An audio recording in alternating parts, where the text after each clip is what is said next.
I want to make sure that I share sound too.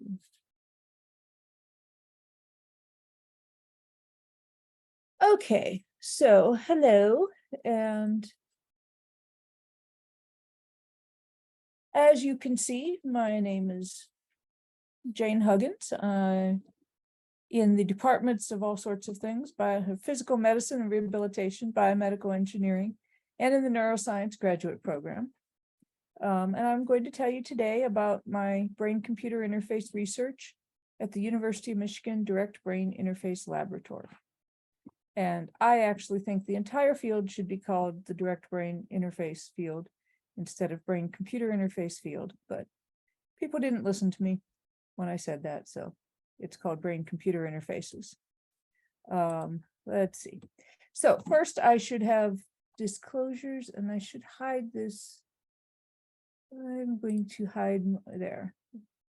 Not quite everybody's smiling faces, but since I only have one smiling face anyway, I'm going to hide the rest of you. So these are my disclosures. I'm a co-editor-in-chief of the journal Brain-Computer Interfaces, and I do have a patent on brain-computer interfaces for cognitive assessment. If I get enough out of that to go out to dinner sometime, I will be excited, but I have to disclose that I have it in case you think that it affects my opinion of things. What I really want to do on this slide is to acknowledge all of the various funding agencies that have supported my work over the years and have been very generous in giving us the funding to do this research. I also want to thank and acknowledge all of my collaborators who I've worked with, and this is not an exhaustive list by any means. These are only the most recent collaborators, but I am very actively working with Dr. Kang in biostatistics, and Dr. Wachowski and Dr. Kaufman in my own department, and Dr. Hill's lab at University of Pittsburgh. And then I have all the students, and I could probably fill an entire page with student names who I've worked with over the years. So first, I wanted to talk about where my studies fit into brain-computer interfaces. And that requires starting with a definition of a brain-computer interface. And so a brain-computer interface is an extreme type of assistive technology that provides access to equipment or to technology of some kind solely by interpretation of brain activity. So you record the brain activity from the user in some manner, and then you extract information from that, and then you classify that information. You take those signals and you use that to control some sort of technology for some purpose, and the user gets feedback on what happened, and they are able to alter their brain activity in order to improve that process and get the kind of performance that they actually want out of the system. For my own research, I'm looking at communication tasks pretty exclusively. And so we can add things like word prediction to enhance those selections and get as much communication as possible out of the underlying classification task that's going on. And you can read more about this in our paper that's listed in the margin. So we have to start with the choice of input signals. You can take your recordings from the scalp, from electrocorticogram, from electrodes implanted between the skull and the brain, or from small cells where you're recording from individual cells and have an implant into the brain itself. There's been some fabulous work done with implanted electrodes for communication. This is from the BrainGate studies where they had people activating keys on an on-screen keyboard from off-the-shelf tablets. So nothing special about the tablets, just their brain-computer interface was operating as if it was a brain-controlled mouse for clicking and pointing.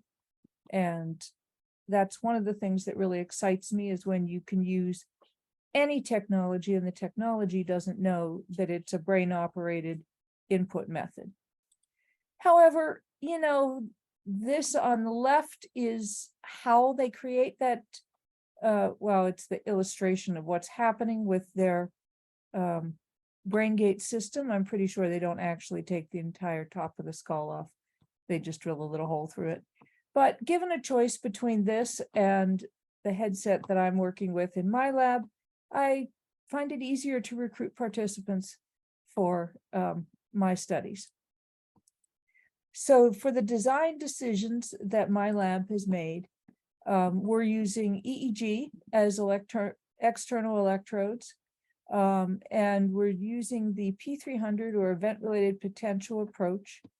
And the applications are either communication, computer access, or cognitive and mental health assessment.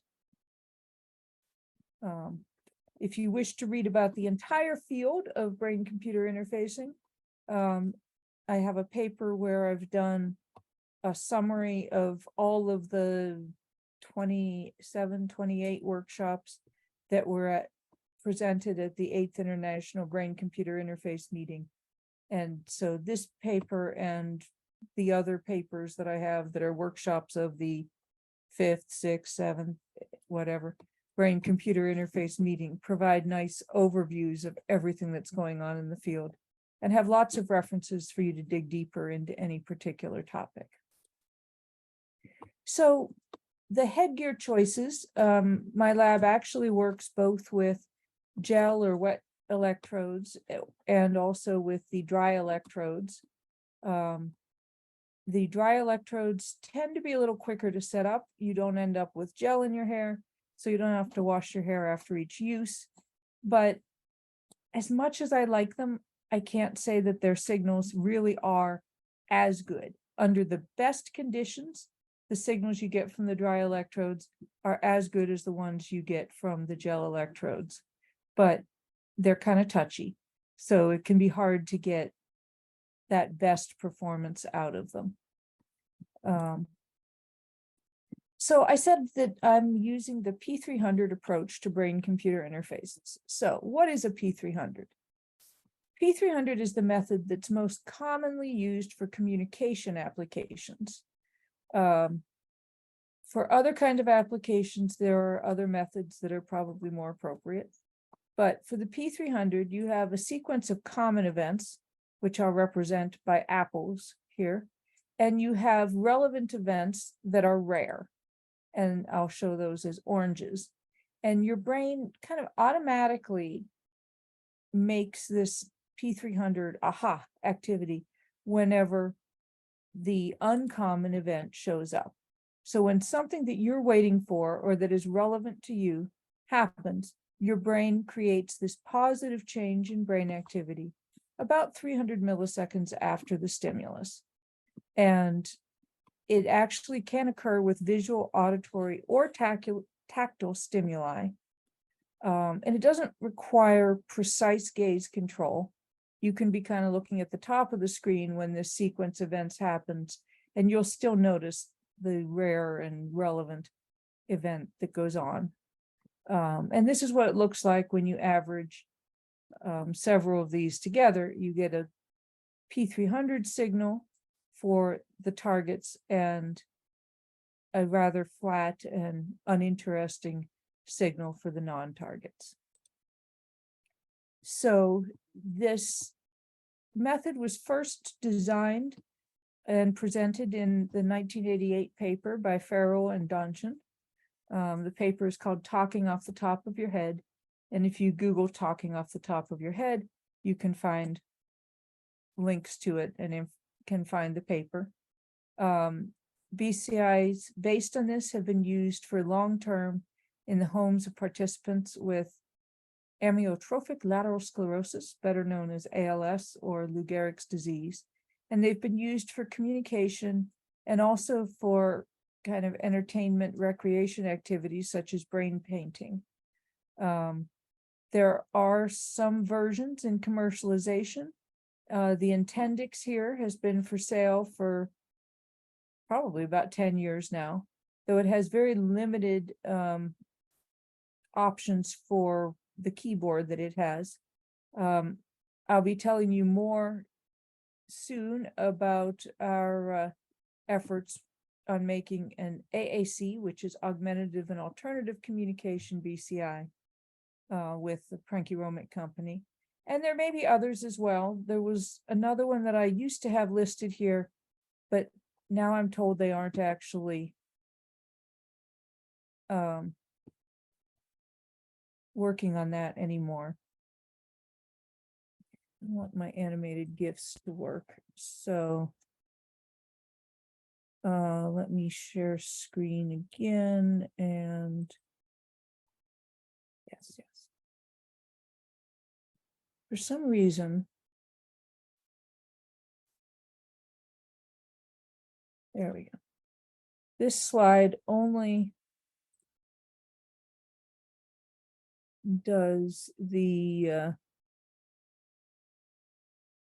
only does its flashes the second time I start the presentation, which for a while there I wasn't sure at all why it didn't do it. But now hopefully you can see the flashes, and this is the traditional screen for a P300 BCI. And yes, the flashes really are about that fast when we're running with it. So we have to calibrate the BCI to each individual user. There are efforts to get around that, but nothing has been that successful so far. So we have to record data where we have known targets and non-targets.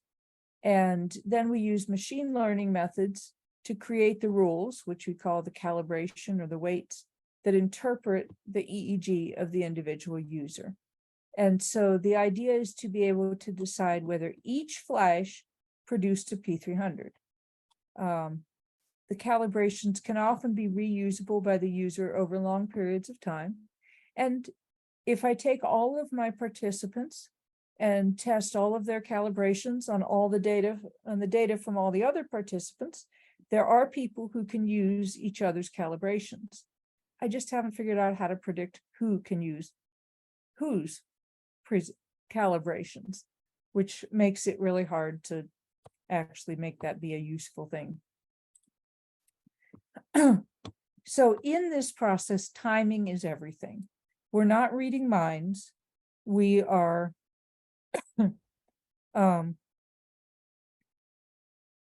we're not reading minds. We're just telling whether the person was interested in that particular flash. And our flashes are both the common and the uncommon event. It's the user's desire to select a particular key that makes that key the uncommon or the important one. So if we look at this keyboard down in the corner, which is also supposed to be flashing and apparently isn't, if one of the rows flashes, then we look at it and decide, was there a P300 response? And so in this case, I'd say no. And then we do that for every row and every column that flashes. And then we ask the audience, which key was the target key in this case?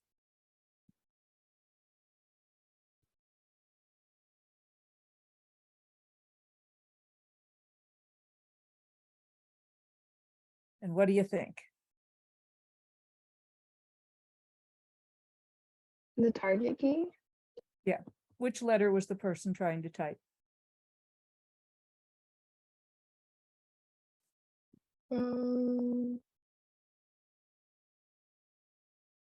So here's a row, here's a column, here's a row, there's another row, and there are two rows that were classified as targets.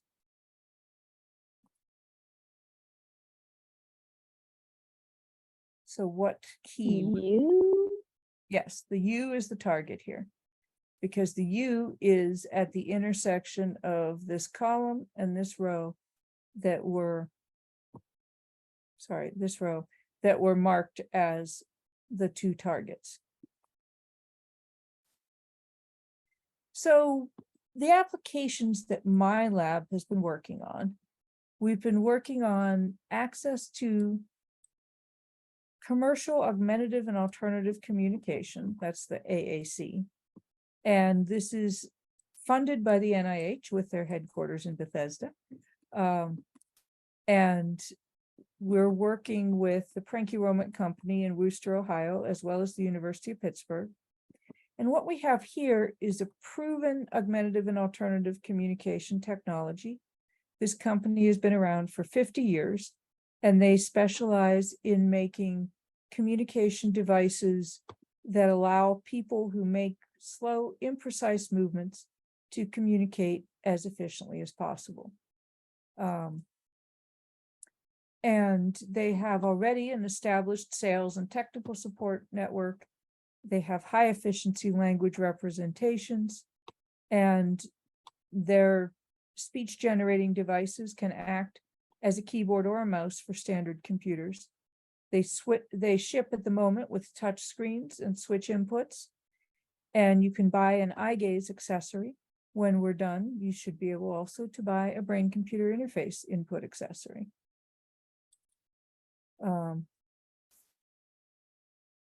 So this is an example of our first prototype of their system. Instead of running on their standalone technology, we had loaded the save file for this user onto our on-screen keyboard here, and we're creating our flashes as an overlay to that device. And so all the keys and everything that everything that was possible to do from her device over here that she operated with a laser pointer could also be done from our brain computer interface. We found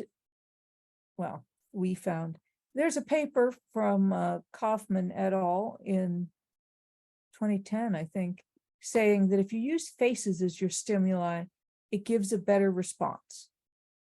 And so we tried that, and this border, we had been using this border and gradient. You actually saw one of these gradients in the previous video.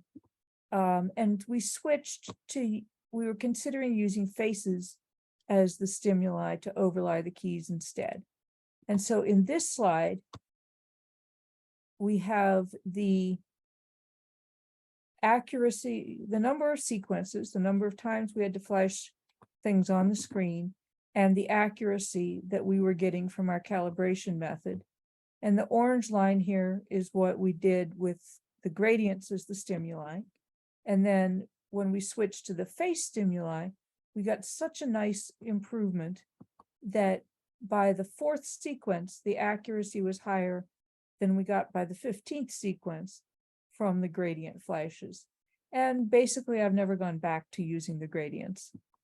This really convinced me that the faces capture a part of our attention that a simple gradient doesn't.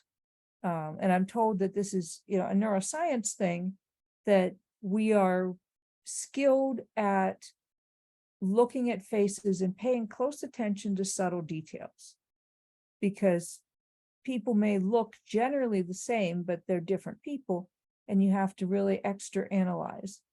And the theory is that that makes a stronger brain response, and allows us to get better accuracy. So this is what it looks like when it's flashing over the icon screen, where we have the faces showing up. And if you wanted to activate a face like that keyboard button here, you would be looking and counting the flashes there. This is also an example of how efficient she needs the communication can be, because we just typed she needs with 2 selections. We started out with A. the she, and then, let's see, this one would be she wants. Forget actually which one is needs.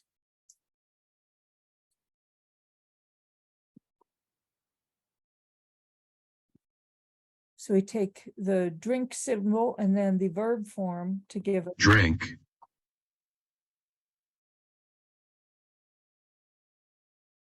And this is what it looks like over the keyboard screen. You'll note that our computer programmers have made it so that it's adjusting the size of the keys to the larger, to each location, and it's only flashing on keys where there's actually something to activate.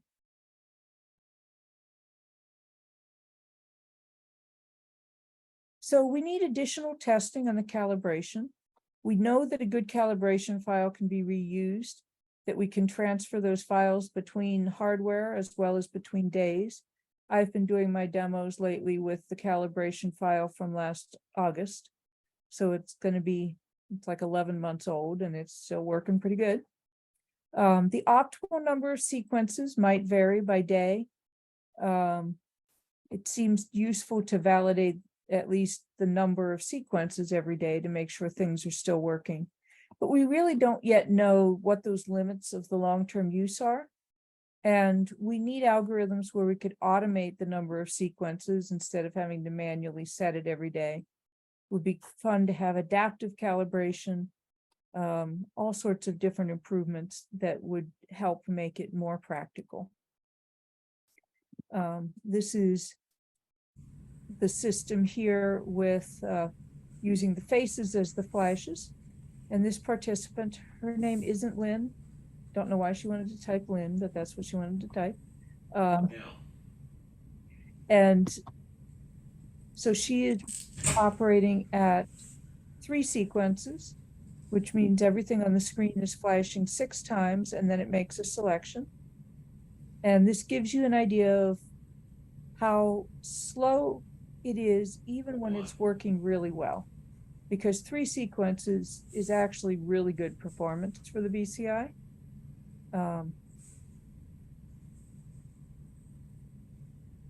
And it does take it a while to get through all of these selections.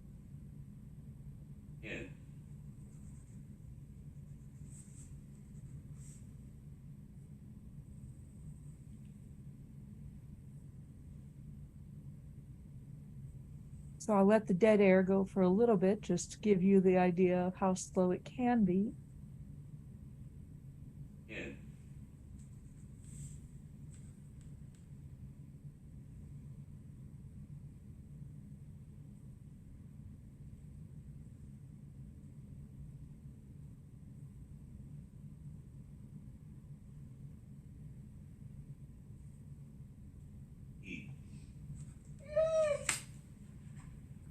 Hey, that was nice.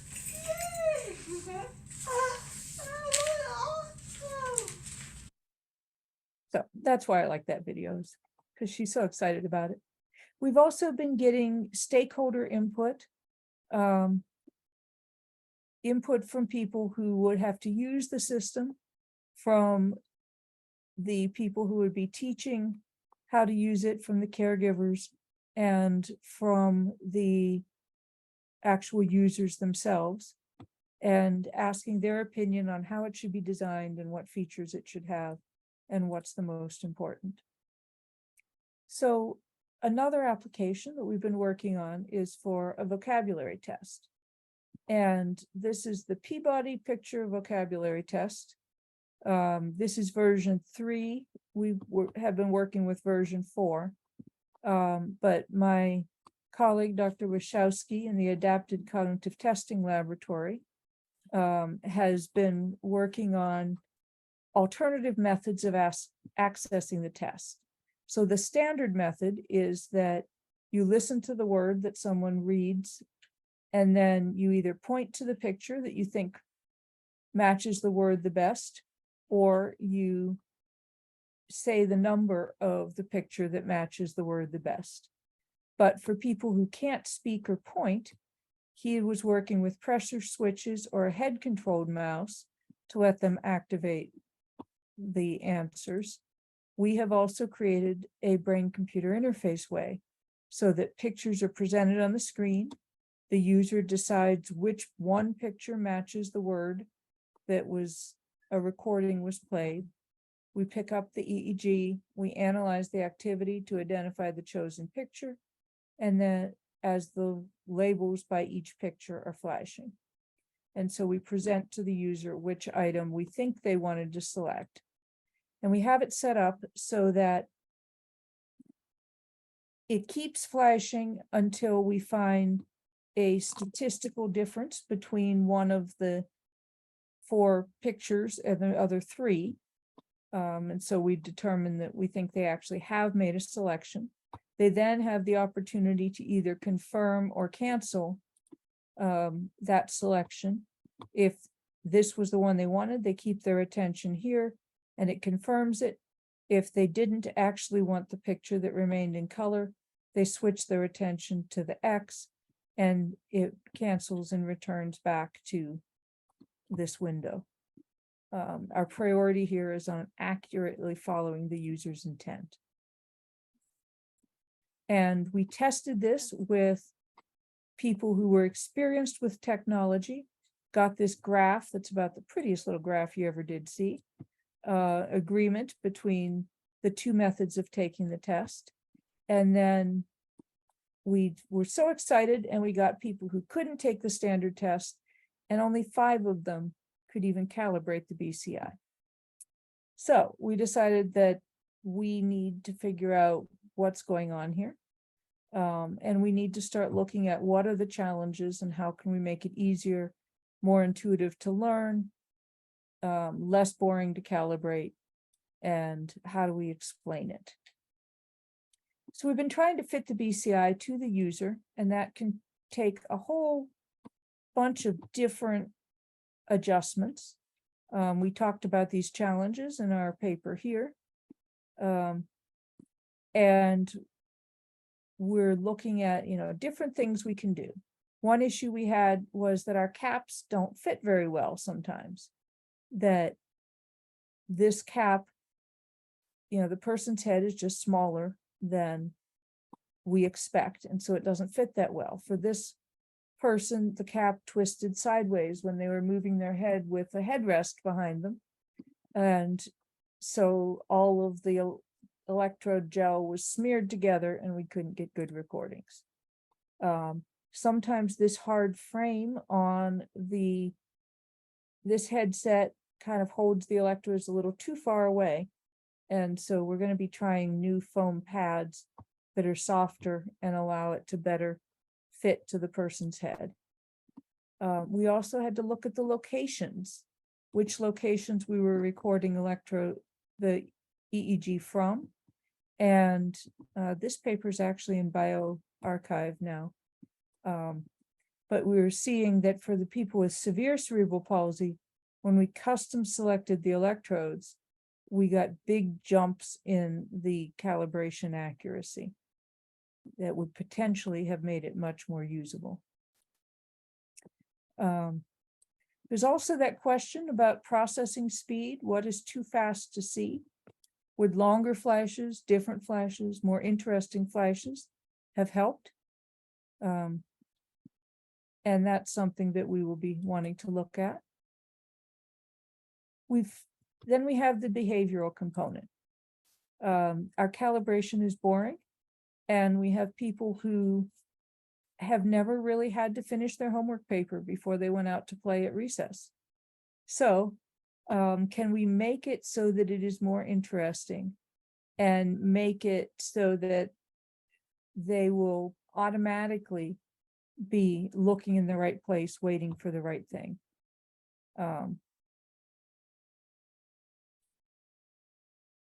We've also tried for better explanations.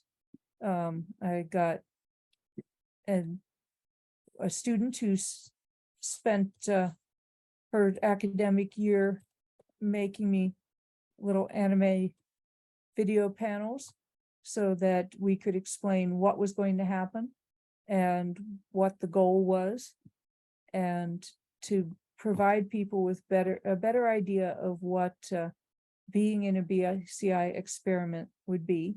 We also had someone doing video editing to create an instructional video. And, then we're trying to look at how long this takes.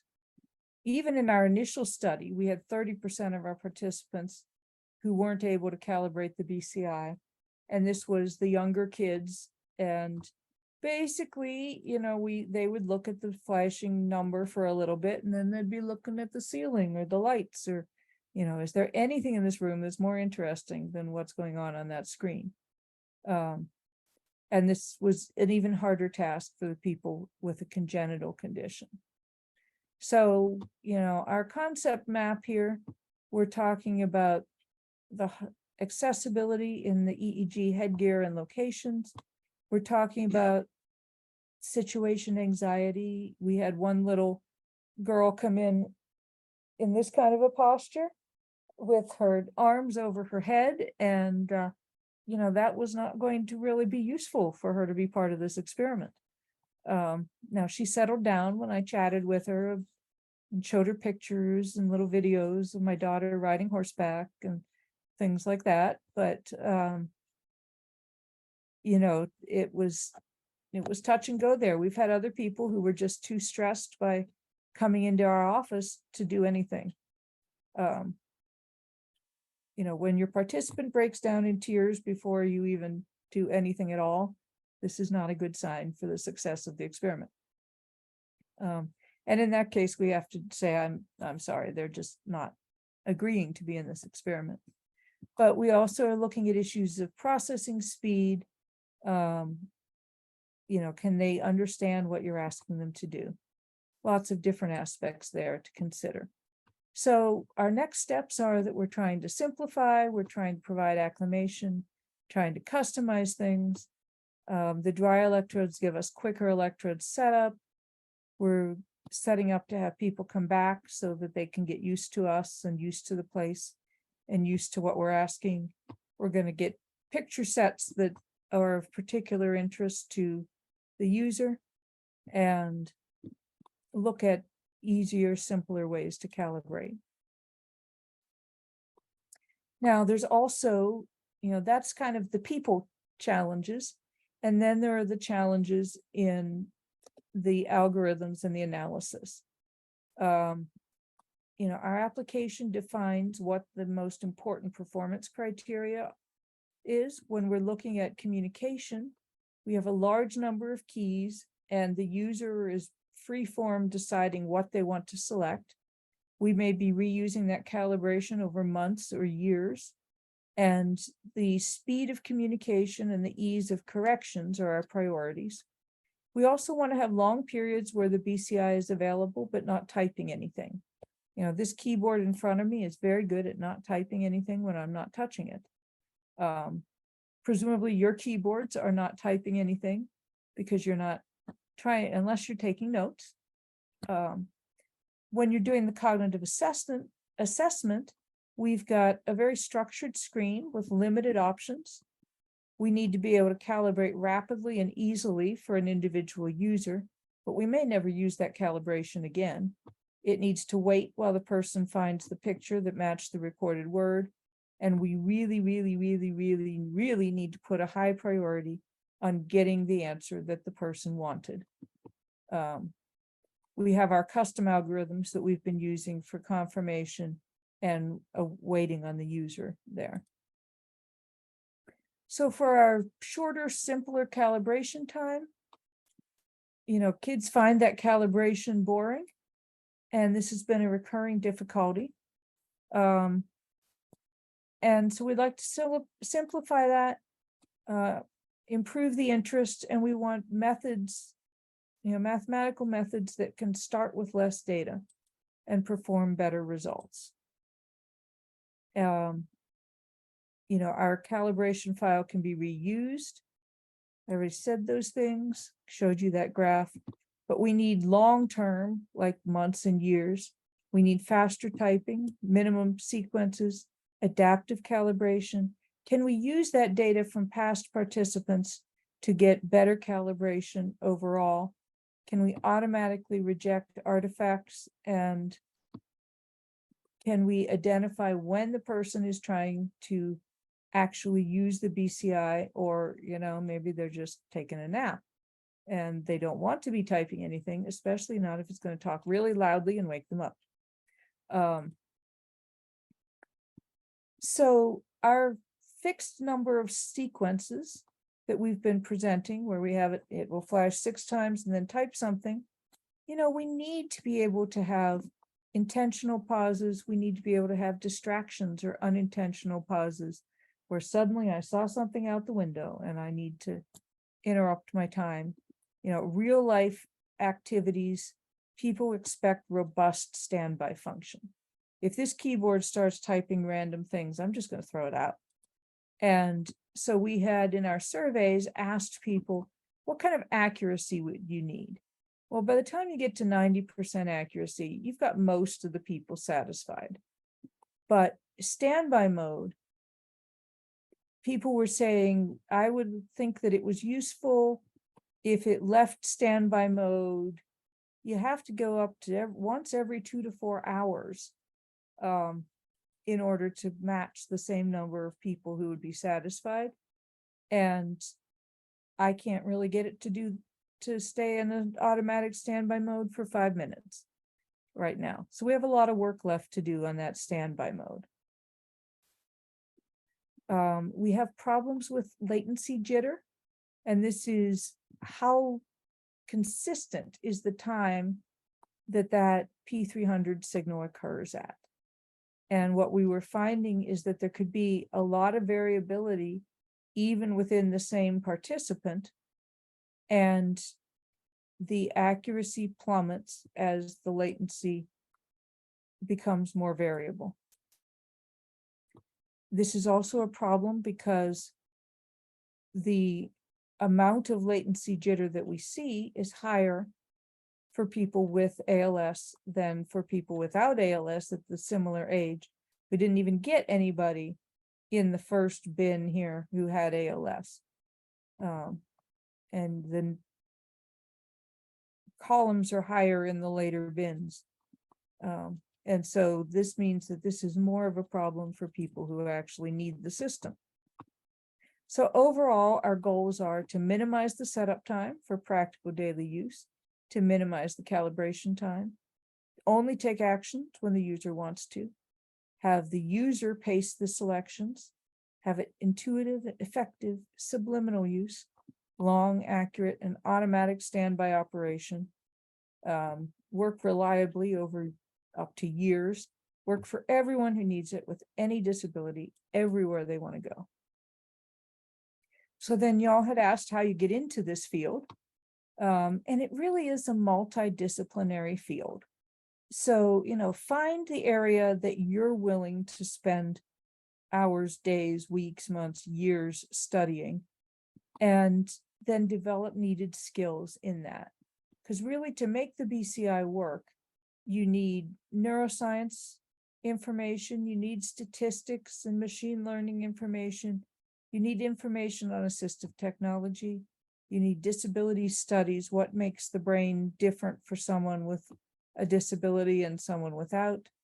What kind of behavioral interventions can you do to teach someone who was born with a disability and never been able to use technology to use this system? Find the unmet needs and the unstudied problems, and then create unique skill combinations. I have some background in statistics and machine learning and neuroscience. I've got a lot of experience in assistive technology and some disability studies. So I had, when I started anyway, a lot more assistive technology background than anyone else in BCI, and that has served me well over the years. So, questions? Did I talk fast enough? Yeah, I have a question. Yeah. So, what are some of the potential privacy concerns associated with EEG-based computer interfaces per And who has access to that data and how is it being used? So there's several aspects to your question.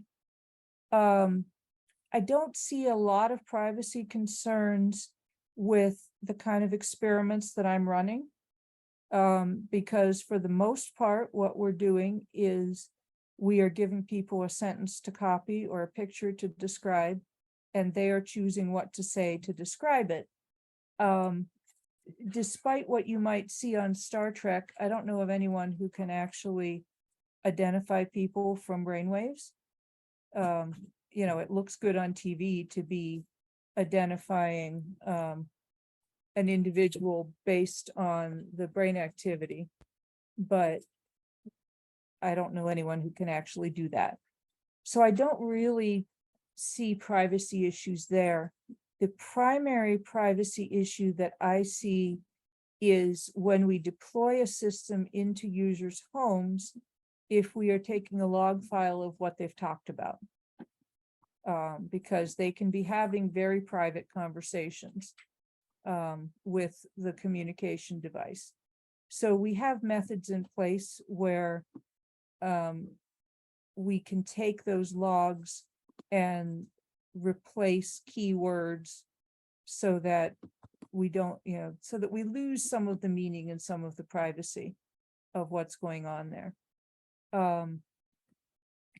Also with EEG, this is not something that you wouldn't know it was being done. I got to have that big cap on your head, or the swim cap looking thing, there are wires coming off. So, I can't tell what you're thinking whenever you're not there and not wearing the headset. Also, if the user completely ignores the stimuli on the screen, then it doesn't work.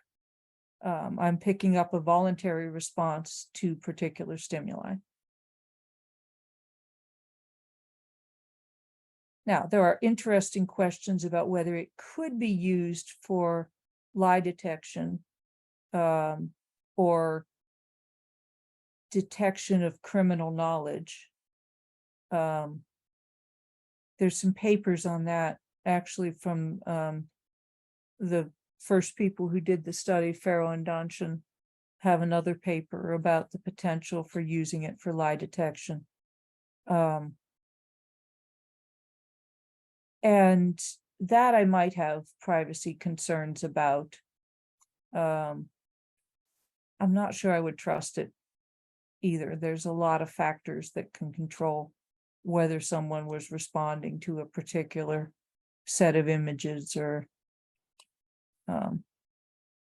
if you were trying to determine whether they had guilty knowledge.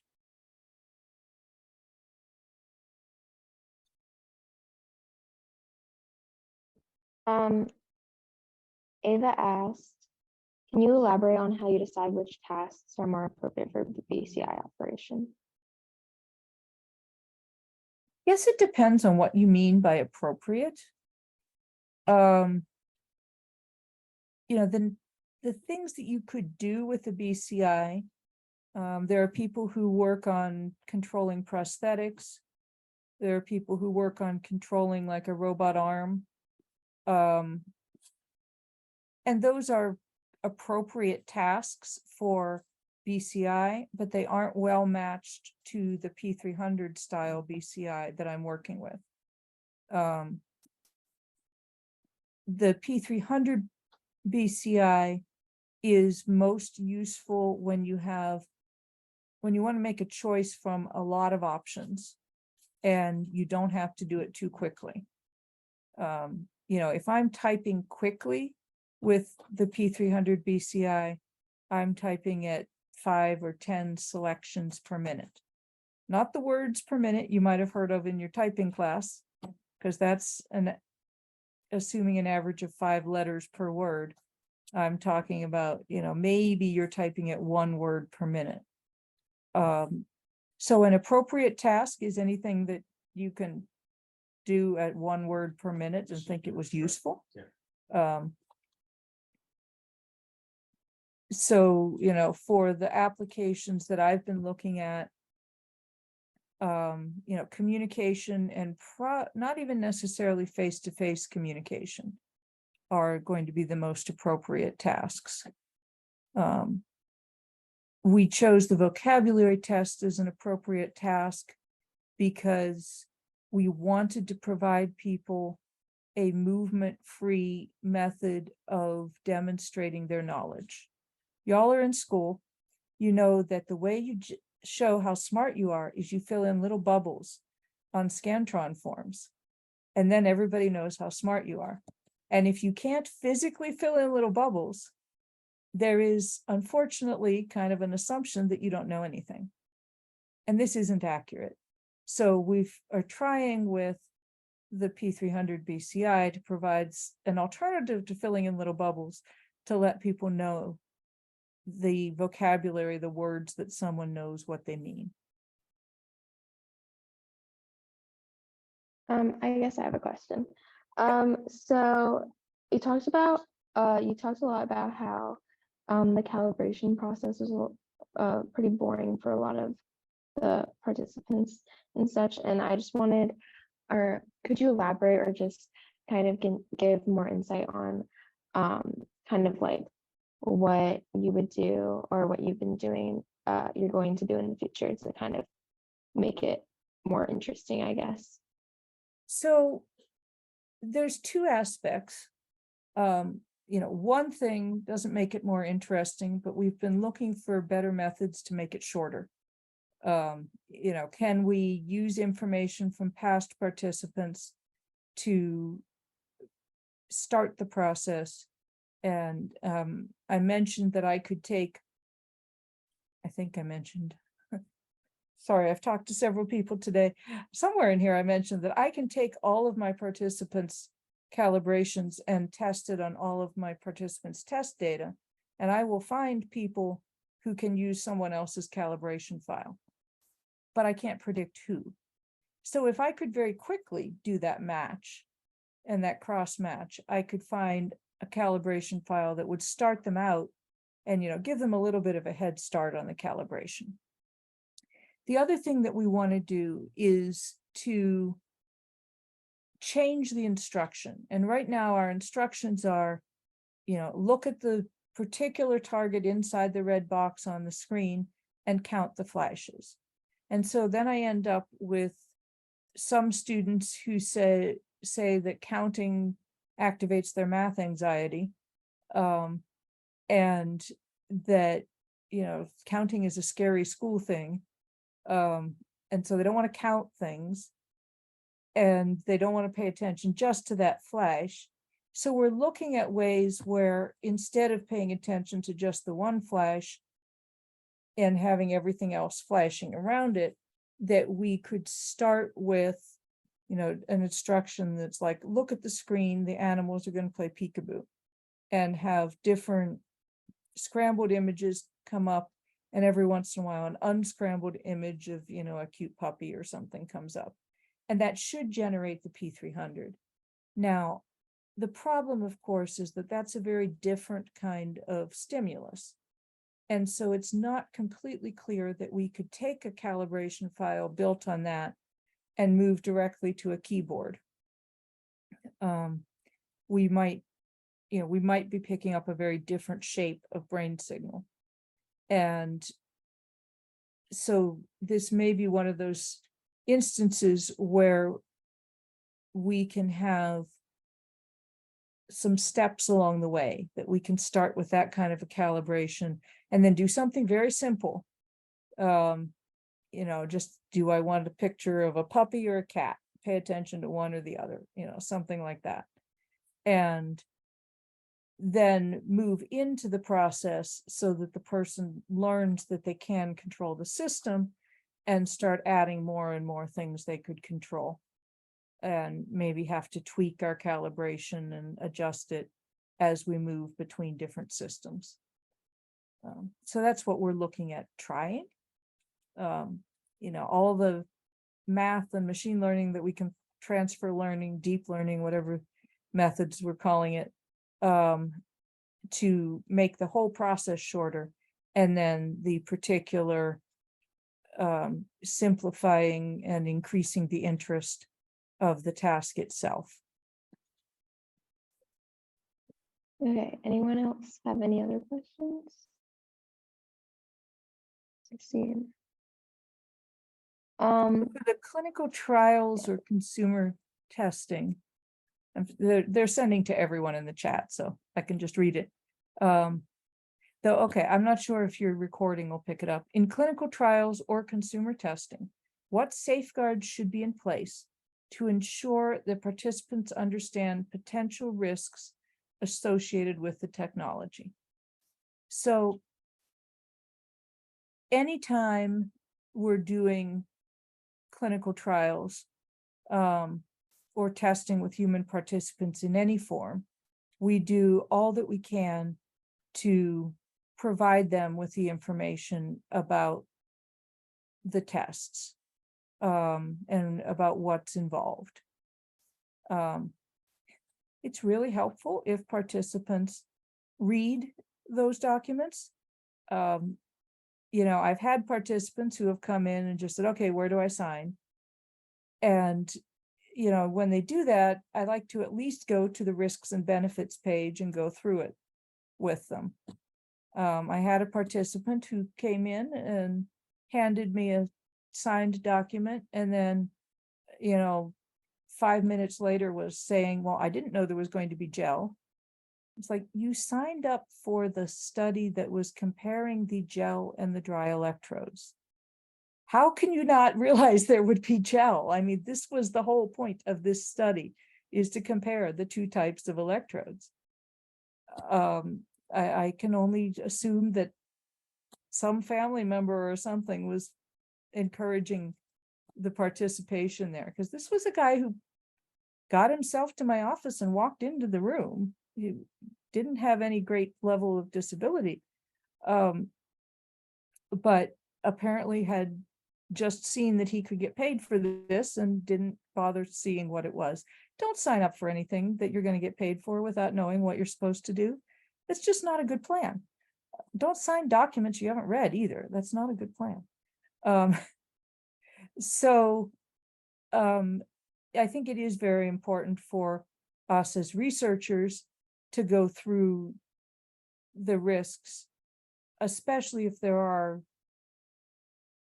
fairly dramatic risks or if there's a high level of risk. In this case, the level of risk was you get gel in your hair that you have to wash out, which I don't consider a particularly serious risk. Maybe having done it 100 times, probably. I'm not that impressed with that as a risk. But, when the studies that are recruiting people for implants, they are very careful to describe and have many rounds of interviews to explain what's happening, what are the risks, what are the unassociated or the risks people might not think of, what are secondary risks, and what are people actually getting themselves into. We have more rigorous methods in place to explain risks and assess understanding when we're trying to do a long-term study that will put a system in people's homes than whenever somebody comes into my lab to test, for one session or 2 sessions to compare electrode types.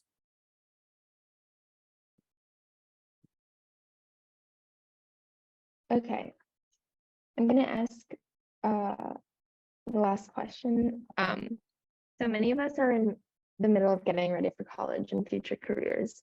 If you had to give us, if you have to give us or you as your high school self some advice to be successful, what would it be? Well, you want to find an area that really interests you.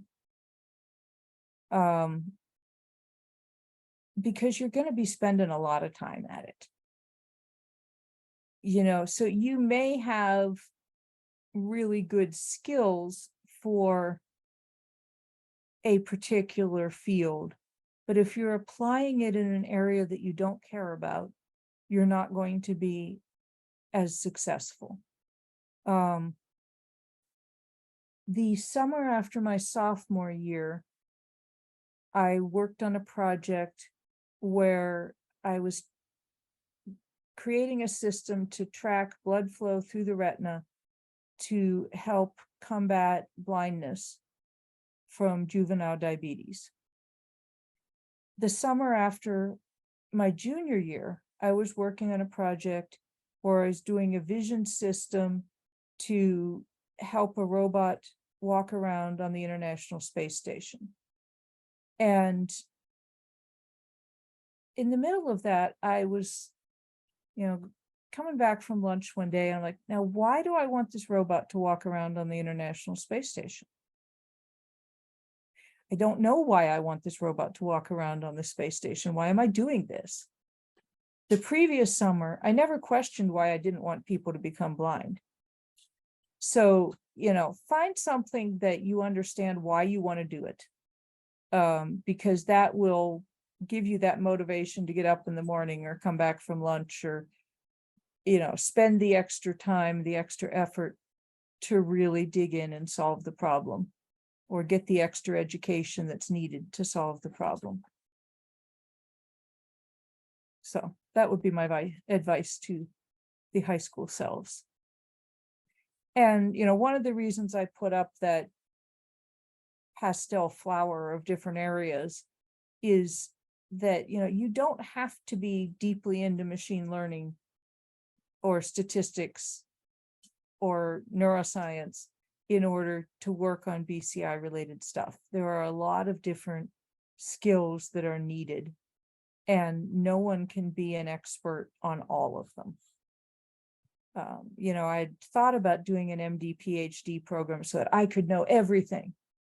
But, even now I know a lot about brain-computer interfaces. But whenever I'm working with people with cerebral palsy, I work with that doctor. Whenever I'm working with people with spinal cord injury, I work with that doctor. And whenever I'm working with adults with cerebral palsy, that's yet another doctor. So there's too much information in the world for one person to know all of it. So you'll always be collaborating. All right. Thank you, Dr. Huggins, for such an amazing presentation, and thank you everyone for coming.